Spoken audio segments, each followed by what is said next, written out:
Hi hello నమస్తే. నేను Krishnanjaneyulu.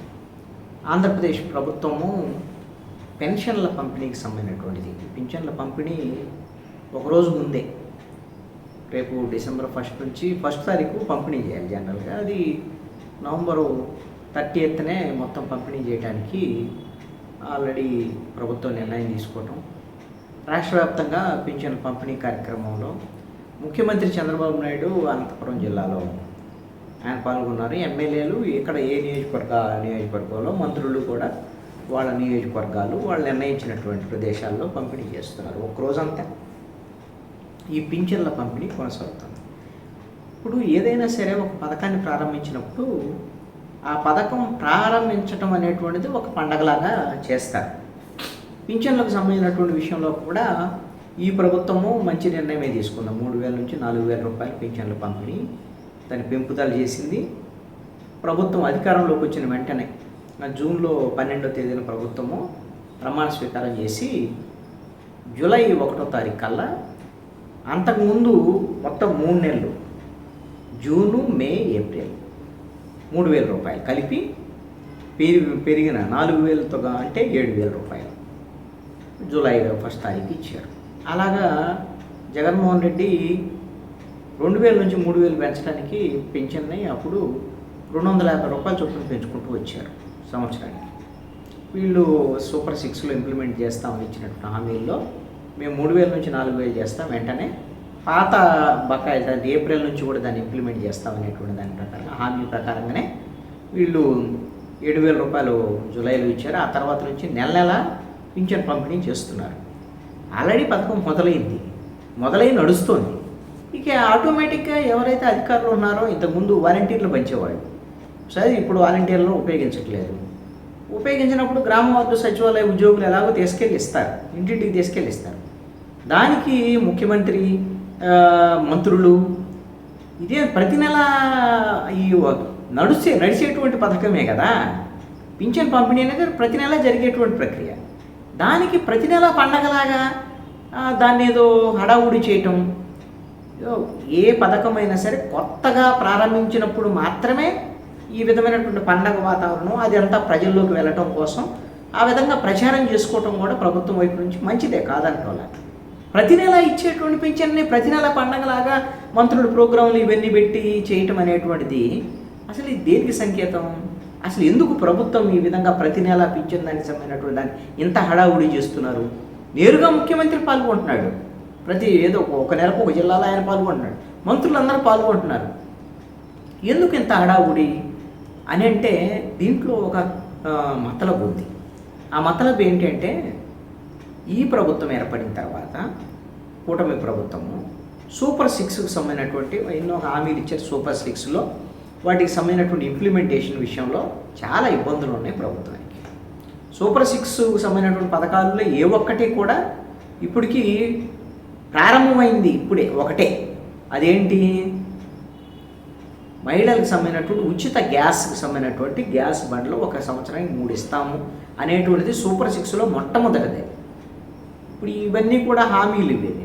Pension అనేది పాత ఇదే కానీ దాన్ని పెంచుకుంటూ వెళ్ళారు. సూపర్ 6లో ఒకటే అమలు చేసింది. అది కూడా సంవత్సరానికి 3 సిలిండర్లు, అది కూడా దీపం పథకం ఉన్నటువంటి వాళ్ళకి మాత్రమే దీపం 2 అనేటువంటి దాని మీద మొదలుపెట్టారు. ఇంకా 5 సూపర్ 6లో ఇంప్లిమెంట్ చేయాల్సినవి ఉన్నాయి. వాటికి ఈ బడ్జెట్లో కూడా కేటాయింపులకు సంబంధించినటువంటి వ్యవహారం లేదు.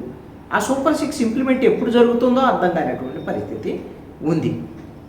ఈ నేపథ్యంలో ఇప్పటికే 5 నెలలు అయిపోయి 6వ నెల నడుస్తుంది ప్రభుత్వం. మరి ఈ నేపథ్యంలో సూపర్ 6 ఇంప్లిమెంట్ జరగటం లేదు, సూపర్ 6 లేదు, 7 లేదు అని వైఎస్ఆర్ కాంగ్రెస్ పార్టీ విమర్శలు చేస్తూ వచ్చింది. అదే మా ప్రభుత్వం ఉంటే ఇప్పుడు కల్లా పాఠశాలలు మొదలు అవ్వగానే అమ్మఒడి వచ్చేది కదా, మరి వీళ్ళు ఇచ్చారా? ఇవ్వలేదు. ఈ బడ్జెట్లో కూడా కేటాయింపులు లేవు. అసలు అమ్మఒడి వస్తో రాదు అనేటువంటి అనుమానాన్ని వాళ్ళు వ్యక్తం చేస్తారు. రైతు భరోసా ప్రతి సంవత్సరం మేము 13,500 ఇచ్చాము, వీళ్ళు 20,000 ఇస్తా అన్నారు.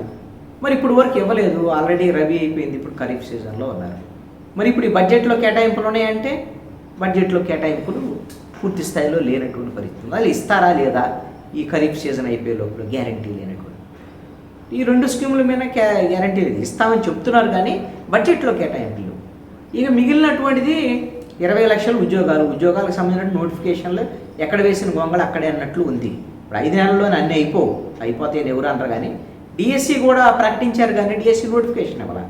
అదేమంటే లీగల్ సమస్యలు ఉన్నాయి. వచ్చే ఏడాది విద్యా సంవత్సరం ప్రారంభమైన తర్వాత 2-3 నెలల తర్వాత డిఎస్సి నోటిఫికేషన్ ఇవ్వడానికి ప్రయత్నం చేస్తున్నామని ఏకంగా మంత్రి నారా లోకేష్ అసెంబ్లీలోనే చెప్పినటువంటి పరిస్థితి. మరి ఉద్యోగ ఉపాధి అవకాశాలకు సంబంధించినటువంటి నోటిఫికేషన్ల విషయం అట్లా ఉంచితే, మరి నిరుద్యోగ భృతి ఇస్తామన్నారుగా, నెలకు 3,000 రూపాయలు మీకు ఉద్యోగాలు వచ్చేంతవరకు. మరి నిరుద్యోగ భృతికి సంబంధించినటువంటి ప్రకటన లేదు. దానికి సంబంధించిన నిరుద్యోగ భృతి ఇచ్చేటువంటి పరిస్థితి లేదు. ఇది 3వ స్కీమ్, ఏది సూపర్ 6లో. ఇక మహిళలకి ఉచిత బస్సు ప్రయాణం, అది రేపు మాపు అంటున్నారు, ఇప్పటి వరకు ప్రారంభం అవ్వలేదు. అదేవిధంగా ప్రతి మహిళకి 18 ఏళ్ళు దాటిన వాళ్ళందరికీ నెలకు 1,500 చొప్పున సంవత్సరానికి 18,000 ఇస్తున్నారు. మరి ఈ సంవత్సరానికి 18,000 చొప్పున నెలకు 1,500 ఎప్పుడు ప్రారంభిస్తారు ఏంటి, అది కూడా లేదు. ఈ 5 స్కీమ్స్ సంబంధించినటువంటి విషయంలో ఒక క్లారిటీ లేనటువంటి పరిస్థితుల్లో ప్రజల్లో అసంతృప్తి వస్తుందేమో, ఈ సూపర్ 6 ఇంప్లిమెంట్ ఉంటుందనేటువంటిది ఆ ప్రచారం బాగా ప్రజల్లోకి వెళ్తే నెగిటివ్ అయ్యేటువంటి అవకాశం ఉంది అనేటువంటి దాని మీద ఇచ్చేటువంటి పెన్షన్లు ఉన్నాయి కదా, ఈ 1,000 రూపాయలు పెంచింది, ఈ పింఛన్లకు సంబంధించినటువంటి అడావుడిని ప్రతి నెల చేస్తున్నారు. ఎందుకయ్యా అంటే ప్రజల్లో ఆ విధమైనటువంటి ఆ సూపర్ 6 ఇంప్లిమెంట్ చేయట్లేదు స్కీములు అనేటువంటిది నెగిటివ్ ప్రచారం వెళ్లకుండా ఈ విధంగా పాజిటివ్ ప్రచారాన్ని ప్రజల్లోకి తీసుకెళ్లాలనేటువంటి లక్ష్యంతో ఒక పక్కా ప్రణాళికతో ఈ పింఛన్లకు సంబంధించినటువంటి హడావుడి ప్రతి నెల చేస్తున్నటువంటి పరిస్థితి. అందుకనే ముఖ్యమంత్రి పాల్గొనటం, ముఖ్యమంత్రి వెళ్ళి ఆ కుటుంబాలతో మాట్లాడటం, మంత్రులు వెళ్ళి ఆ కుటుంబాలతో మాట్లాడటం, స్వయంగా పింఛన్లు అందించడం, ఇవంతా కూడా సూపర్ 6 ఇంప్లిమెంట్ జరగటం లేదు అనేటువంటి ప్రచారము బయటికి ప్రజల్లోకి వెళ్లకుండా, ప్రజల్లో అసంతృప్తి రాకుండా దాన్ని నిలువరించేటువంటి ప్రయత్నం ఒకటి చాలా స్పష్టంగా ఈ విధంగా పింఛన్ల పంపిణీ రూపంలో జరుగుతున్నట్లుగా స్పష్టంగా కనబడుతుంది. ఏదేమైనప్పటికీ ఇవన్నీ తాత్కాలికంగా ప్రజల్ని డైవర్ట్ చేయొచ్చేమో, కానీ అంటే 5 నెలల్లో అసలు ఇవ్వటం లేదు, మొత్తం ఫెయిల్ అయిందని వైఎస్ఆర్ కాంగ్రెస్ పార్టీ ప్రచారం కాకపోవచ్చు. కానీ ఏడాది లోపల అయినా సరే మొత్తం ఇంప్లిమెంట్ చేయాల్సినటువంటి అవసరం ఉంది కదా. కనీసము తల్లి దీవెనకు సంబంధించినటువంటిది అయితే ఈ విద్యా సంవత్సరంలో ఇంప్లిమెంట్ చేయాలి. అదేవిధంగా ఈ ఖరీఫ్ సీజన్ లోపల అన్నదాత సుఖీభావకు సంబంధించినటువంటి 20,000 రూపాయలు రైతులు కానీ లేదు అంటే మాత్రం ఖచ్చితంగా ప్రజల్లో వ్యతిరేకత వచ్చేదానికి అవకాశం ఉంది.